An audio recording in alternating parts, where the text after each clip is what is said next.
everyone, welcome to another episode of Etymology Today with Jennae. And here we have our special guest for today. This is Bruce the Dragon.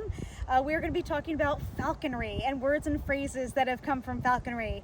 I don't have any kind of raptor or anything like that. I don't even have a stuffed Donald Duck, but I do have a dragon, so we figured close enough.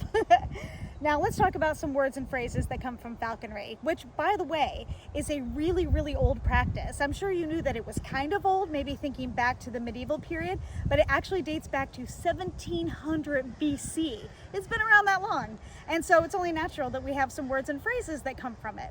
So one of the first ones refers to when you have a bird, if you've seen them where they're beating their wings and trying to either get off the hand that's tethering them or off of their perch, but they're not actually going anywhere, that's called baiting. So if you've ever heard of someone waiting with bated breath, that's where it comes from. Same thing.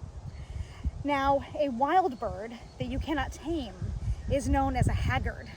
And there was someone that thought that was a really great word, little known playwright by the name of Shakespeare. And he decided to put that word into several of his plays, and he used it to describe some of his more fiery female protagonists. And because he assigned this word to them as a haggard, meaning, again, an untamed wild bird, the word kind of shifted and changed as words do throughout time. And so now it means kind of unkempt and wild and woolly and kind of crazy.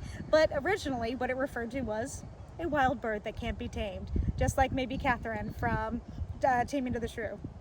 Now, a couple of the words that come from it, let's talk about the bird itself.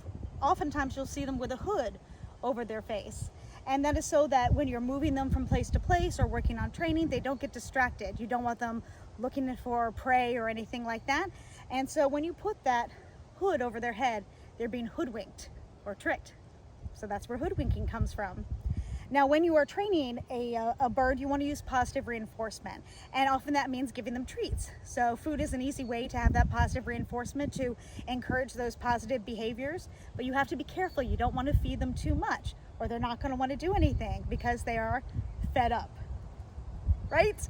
So you don't want your bird to be fed up, just like us. When we're fed up, we don't want to do anything.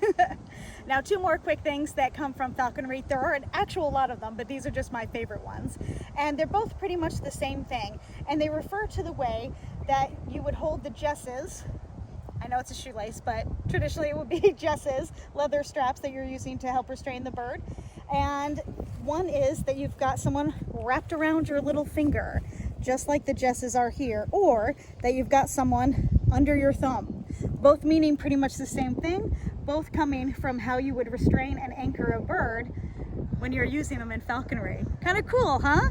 So that's a lot that we've just come up with. Haggard, hoodwinked, fed up, under your thumb, wrapped around your little finger, bated breath. All of those things come from the ancient art of falconry. So on behalf of Bruce and myself, stay there, Bruce, don't bait. On behalf of Bruce and myself, I hope you enjoyed that. Thanks so much for joining us here today, and we will see you next time.